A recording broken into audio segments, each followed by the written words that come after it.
What's going on, people? Welcome to One More Watch Please. In this video, I'm going to talk to an American micro brand called Lesablier. This brand was found in 2017, and since then, they have made some really interesting and really nice watches. The main mission of this brand is to make distinctive watches, but let's hear everything about the brand and their watch from the founder itself, Akbar. So without further ado, let's dive into the conversation with Akbar.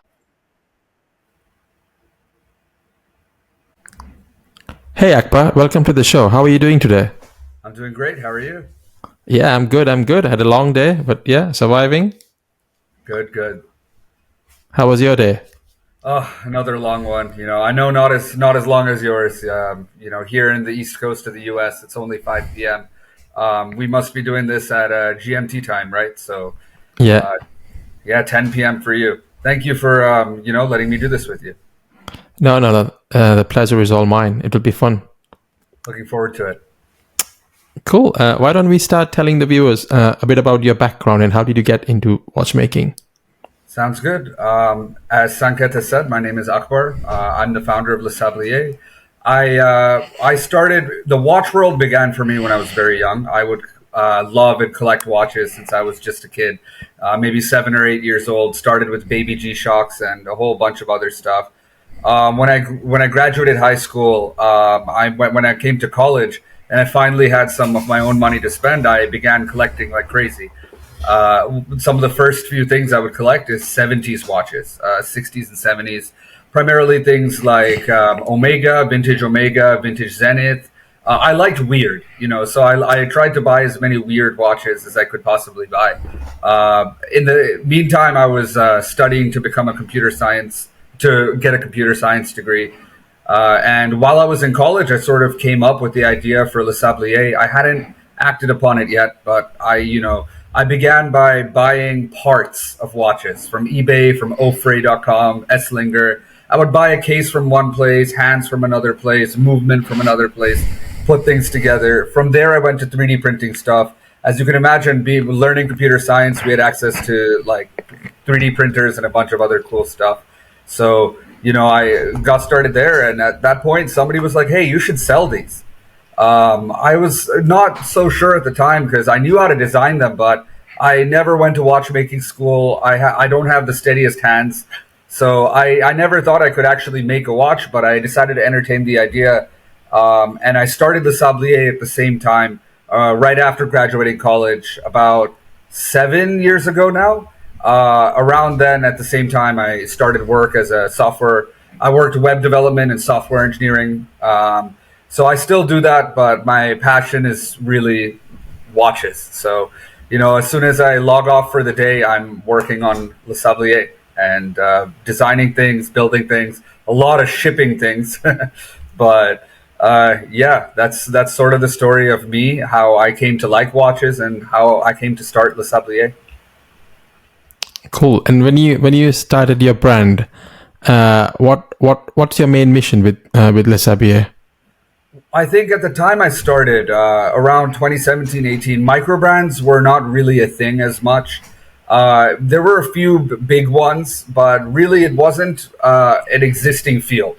So I sort of came up with the idea that I bought all these vintage watches. I really loved them. I thought they were really distinctive. I thought they were really different. But I stuck to vintage watches at the time because there was nothing I really loved below $3,000, $2,000 to $3,000. There were things I liked, don't get me wrong. And I tried everything. I've bought a little bit of everything, but I wanted something that was less than $2,000, $3,000, but felt like you're buying from the creator. You're a part of a family when you buy from it. I had the feeling around the time I started the brand that everything felt kind of mass-produced. Everything felt kind of faceless. You had a bunch of brands with no story, no name, no history, no real thought. You had a marketing team instead of visionary, instead of a designer. You had somebody who liked money making watches rather than somebody who liked watches. So I kind of figured that at the time, now we have many, many different micro brands. But at the time I was like, it would be cool if you could buy a watch from a brand that was really special, that there was a story behind it, that It was distinctive. It had its own identity. At the time, I didn't really see that existing below the price I mentioned earlier. So I set out to make it, and that's kind of my goal. I want Lesablier to be a very personable brand, to be something that you can't buy off the shelf. There's something that it's not everywhere. It's not mass produced. We make very, very limited quantities of watches, and we try to do things a bit different. We try to do things a bit crazy. I have a sort of thing I like to say that if everyone likes your watch, then it's a crowd pleaser, but it's not a distinctive watch. Yeah. I know my watches aren't for everybody. I know that some people love them. Some people don't identify with the design language that much, and that's fine. I actually consider that a success. I think if everyone likes your watch, that means you have a pretty bland design, something not super offensive. Something, by offensive, I mean something that doesn't stand out so much, something that just blends in. And that's the opposite of what Lesablier wants to do. I don't want to blend in. I want each of our watches to be a Lesablier. Yeah. I know that was a long way of saying I wanted to make a distinctive watch that feels special. Yeah, I think I'm the same. I feel like if everyone likes something, I don't want that thing. Yeah. I want something like weird or quirky. Like even in the dials, I look for like, oh, how many complications are there? How does this dial look different than a normal watch? Yeah, that's exactly like I want people who buy a Lesablier to look down at the wrist, and every time they look at it, they see something new, or they catch a new angle, or they're reminded why it doesn't look like any other watch in their collection. I'm a collector myself. I still buy watches, but the ones I wear the most, a part of it is, of course, it's my baby, but I love wearing the Lesabliers most, and they get the most comments, from random people on the street, regardless of the high-end Swiss or all that, because it stands out. It's a different sort of design, and that's what drew me to making my own watch brand, to make something that I can point out and be like, hey, this stands out in a crowd, and it's not something you're going to run into someone else wearing either. It's something with a story, something unique, something different. Yeah, you get the idea. Yeah, definitely. I was talking to someone yesterday on another episode, and I introduced them with your brand, and they liked. Is it the Sport Classic? Yes, the Sport Classic. Yeah, she really loved that, and hopefully, she'll order it soon as well. Amazing. But yeah, so now we know that starting a brand is not a piece of cake. No. We all have challenges throughout the way. So what kind of challenges did you face when you first started your brand? Oh man, there were a lot. A big part of it is I would say the first launch is one of the most, if not the most difficult part of doing it, because your brand doesn't exist yet. You're just a faceless name at that time, and you're asking people, hey, give me money for this product that you haven't built yet. Most watch brands, they go via Kickstarter. Our first watch was also via Kickstarter. It was the AVQ. And I think at the beginning, and I'm very aware of my mistakes, I wanted to build something, again, very different. So I made a 24-hour only watch. It's a pilot's watch. I'm a private pilot student. I love airplanes. So I wanted to build something that's very tool watchy, very much of a pilot's watch, kind of like no frills, just high visibility. So the reason I give all these details is that's a pretty niche sort of watch. It is definitely not a crowd pleaser. Here in the United States, not that many people are used to 24-hour time. It's mainly prevalent in aviation and military. So the first thing was designing the watch. That's the easy part, in my opinion. That's the fun part, at least. Yeah. I love to draw. I love to come up with ideas. I love to design. The hard part is everything else, from doing the marketing, from setting up your company, the structure that you want, to build a website, to get your name out there. Some brands do it really, really well, and some brands struggle with it, especially when you come out of nowhere. You need to convince people that you're a reputable brand, that you make good watches, because there's so much out there. So, between I would say designing the watch is actually the easiest part. And it's not easy by any means, but out of everything, that's the easiest part. The hard stuff is like one of our challenges was figuring out how Kickstarter works. Kickstarter is it's not a super intuitive platform for brand owners. They have lots of caveats. They have lots of other factors. It's not just you get your money and you go. For starters, you have to reach your funding goal or you get something. That's that's on the face value. But beyond that, there's many other things. For example, they hold your money for 3 to 4 weeks, at least here in the US. So that means you can't jump straight into production. You have to give a longer lead time, and you have to make sure people know that. In my experience, it's better that people are told a later time and the watch arrives sooner rather than the other way around. Yeah. So you have to plan for all of that. You have to make sure your Kickstarter campaign meets certain regulations. Otherwise, Kickstarter doesn't allow you to launch it. We ran into this issue with the Sport Classic, our second release.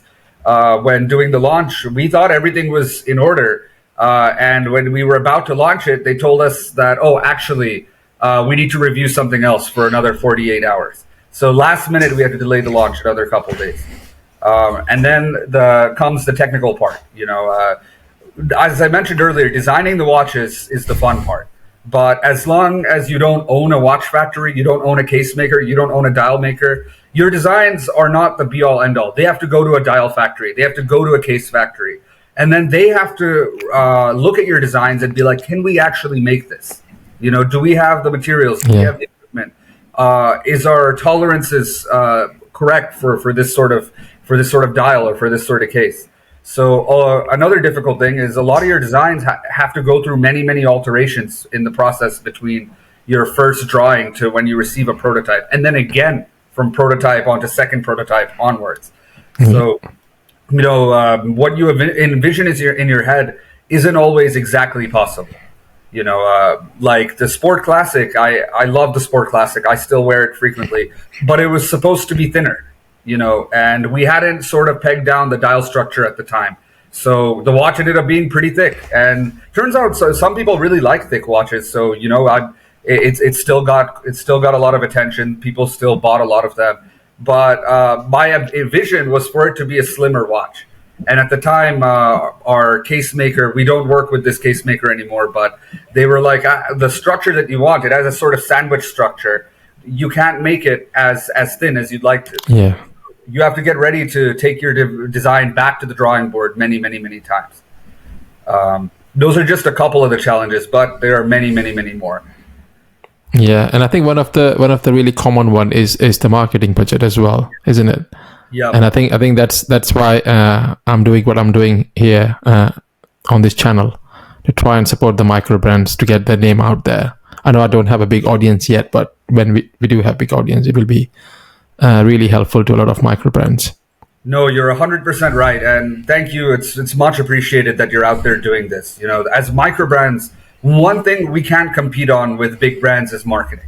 Brands like Tissot make incredible watches, but they have a multi-million dollar marketing budget. Most micro brands are run by one person or two people or a family. Most micro brands don't have a storefront. It's somebody who decides to do this one day. So at least in Lesablier's case, our marketing budget is very slim because I try to put as much money into the watches as possible. As a result, I get this all the time where people say, you mean to tell me this watch is only that amount? You mean to tell me it's not this like $700, $800, $900? We got that a lot on our Chronosport. We made a watch, the Chronosport Starfield. It was a Mecha Quartz bicompax chronograph with an aventurine dial and meteorite subdials. That's a very difficult thing to make. It took a year and a half over that just to prototype the dial. And people would ask all the time, like, this thing is, our Kickstarter price was around $330 for it. Our MSRP was $485. And people were at $485, they were like, how is this even possible that you're making this at $485? There's almost nothing else out there. The reason for that is we can afford to do it because we're not spending all this money on marketing. Yeah. That's how we're able to provide value. That's how we're able to give something that's, that kicks butt for the price, something that has specs that you wouldn't really see out of a major brand. Yeah. And another challenge I hear from a lot of micro brands is like when they want people or YouTubers to review their watches, they have to send the watch physically. That costs them a lot of money. Yeah. And a lot of the times, micro brands produce limited number of watches, and if you're sending out 10, 20 samples to people, you could be selling those watches. Yeah, you're 100% right. And that's why I'm trying something out with one of the micro brands where we're going to be reviewing their watches, but in a podcast style video. So they don't actually have to send me the watch. They just have to spend 15, 20 minutes with me on a call. And I will be asking them questions about their watch, and we'll be reviewing watch like in that way. That's incredible. That's a great initiative. As you mentioned, we sending out watches to reviewers.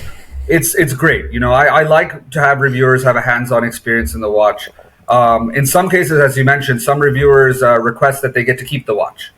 This is something we did in the past more. We don't do it anymore. Like with the travel graph, we haven't, promised any travel graphs to reviewers.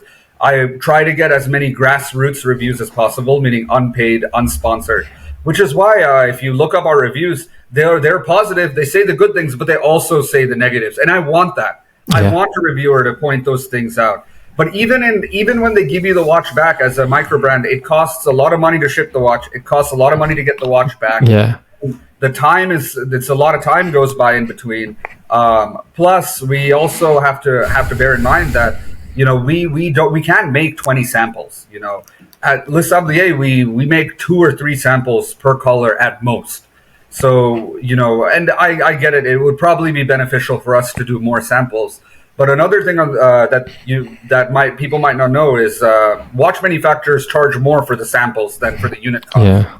So it's not cost intuitive for us to make 10 samples of a watch or make 5 samples.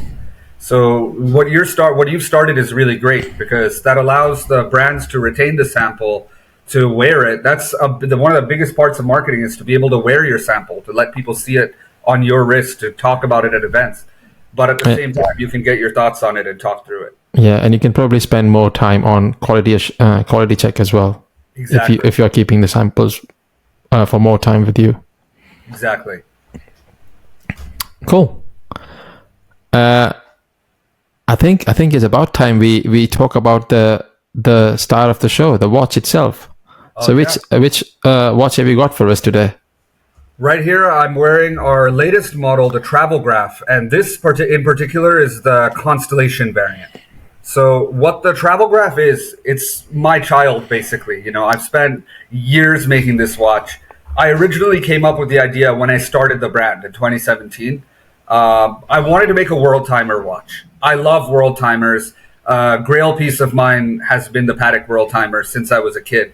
And I wanted to make a watch that had the world timer functionality, especially because I live in the US, my family lives in Asia. I constantly have meetings in other time zones. So I thought it was a very useful complication.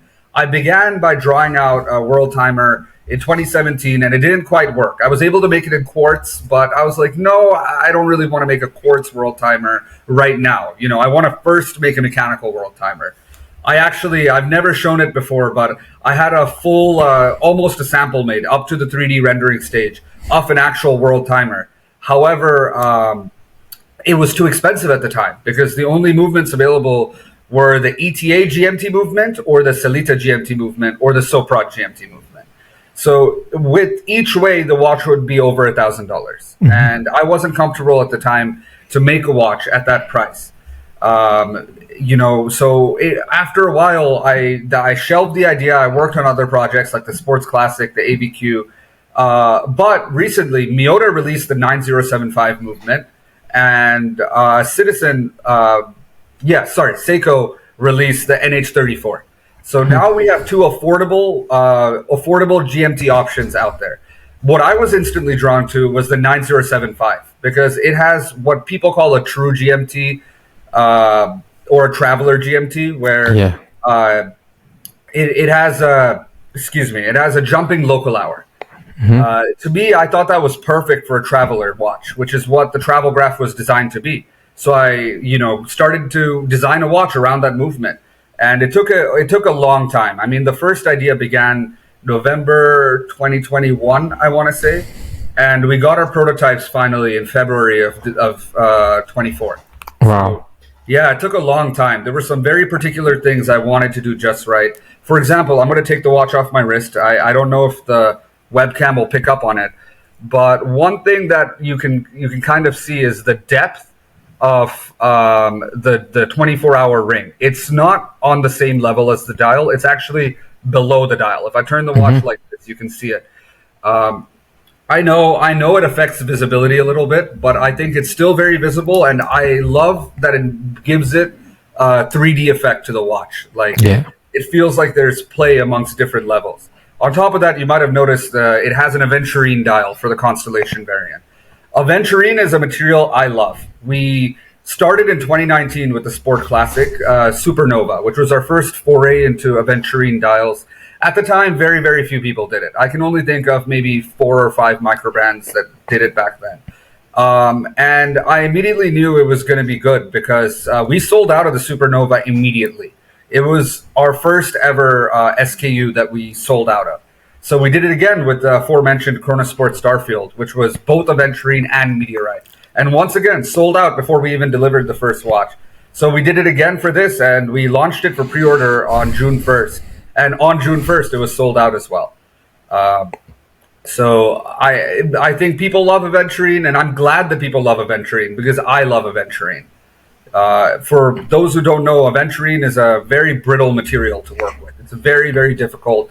Essentially, it's cobalt and glass. Yeah. And the sparkles you see are mineral infiltrations, excuse me. And already that mixture is pretty brittle. You have to slice it at 0.3 millimeters, or it has to fit on top of a dial base plate. Yeah. So when you put in mineral infiltrations, that means it's even weaker. It's even more brittle. The structure is not as strong now that there's technically contaminants in it. And then for watches like our Chronosport, we had to drill 2 holes in for the subdials.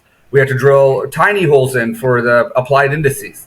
Same thing for this. It has applied indices as well. So it's a really, really difficult process to make it. And I think it's well worth the work that we put into it. Yeah, I do like aventurine dials. I know someone who's I'm talking to bring them on the podcast. They only collect aventurine dials. I know who it is. I know him. And I think his nickname is Mr. Aventurine within the community.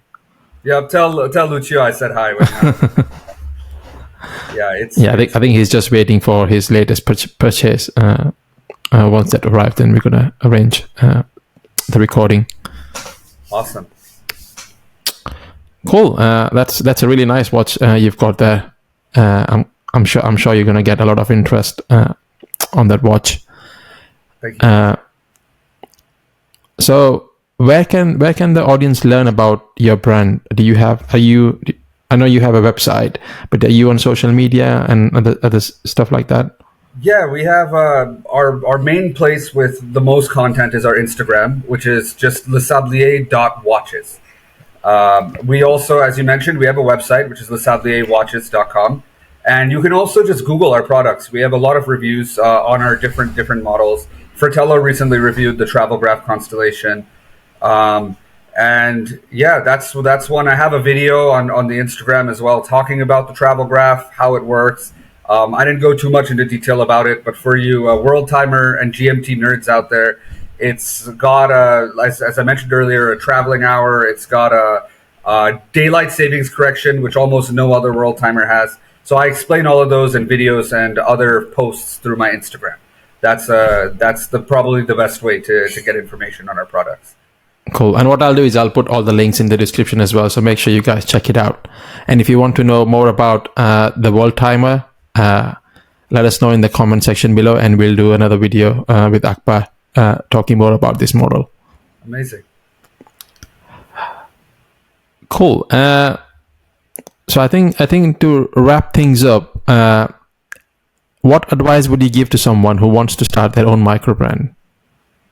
That's a good question. I think the number one thing I would give advice on, and this might be a bit on a deeper level, is just persistence. You're going to have times where it feels like it's not possible. You're going to have times where you feel like you're not doing as well as other brands. You're not performing the way that you want to perform. But the truth is, if you really have an innovative design, if you really love what you're doing, I know this sounds a little bit cheesy, but bear with me. I mean, the reason microbrands are successful is because they're built for the most part by people who are passionate about watches. So if you're able to make something distinctive, if you're able to make something that's different than other things on the marketplace and other watches, then I think you've already won a lot of the battle. You know, I think that if people can point that out and say, "Oh, that's XYZ brand," so I think that brings me to the next thing: is stick true to your design. You know, I think it's important to not try to make the cool thing that every other brand is making. You know, I think if you're going to do it in your own innovative way. There's some micro brands I really, really admire because their designs are just so what's the word? Iconic to their brand. You know, and that's sort of what I want to go towards with Lesablier. You know, one good example is Direnzo. I love Sergio's watches. They're incredible. I got to see them in person at the District Time watch fair. Just the fact that it doesn't look like any other micro brand. So if you're going to start a micro brand, make something that's really true to what you want to make. Don't look at a catalog. Don't pick parts out of a catalog. All watch manufacturers, before you design the watch, they'll give you a catalog of cases, of dials, of hands, and let you mix and match. I would recommend not to do that. It's going to be expensive to do R&D and tool it, but that's ultimately going to be worth it. If your watch is a catalog watch, people will be able to tell. People will pick up and notice, oh, I've seen those hands on this watch. I've seen that dial on this watch. So I think it's really important to come into your stride, find a design that you really like, get it out there, start marketing early too. That's a mistake I've made in the past and I'm hoping to avoid in the future, is to get it to magazines, to get it to reviewers, to wear it, to show it to people early. Once you launch the watch, it's too late. The watch is already out. You want people to be excited about it for when you launch it. So pace yourself, have a good design, stick to your good design. Also, additionally, work with a good manufacturer. Shop around, find somebody that you like their quality, you like the sort of things they make, and in general, just believe in yourself. That's the overarching thing, and the other points I mentioned are the more concrete points. Yeah, I think that's a really good piece of advice because hopefully my end goal is to start my own micro brand at some point. I'm not sure when. But I've already sort of started thinking, how do I want things to look like in at least my first model, and I wanna base the watch brand logo based on my son's name, because his name has already got a logo attached to it. So yeah, we'll see how that goes. Very nice. But yeah, thanks for your really good advice. I think that's really true. And thanks for joining us today. We really enjoyed talking to you, and we hope that you have a really successful campaign with your the Time Traveler. And hopefully, if we have enough requests, then we can do a detailed review on that piece again soon.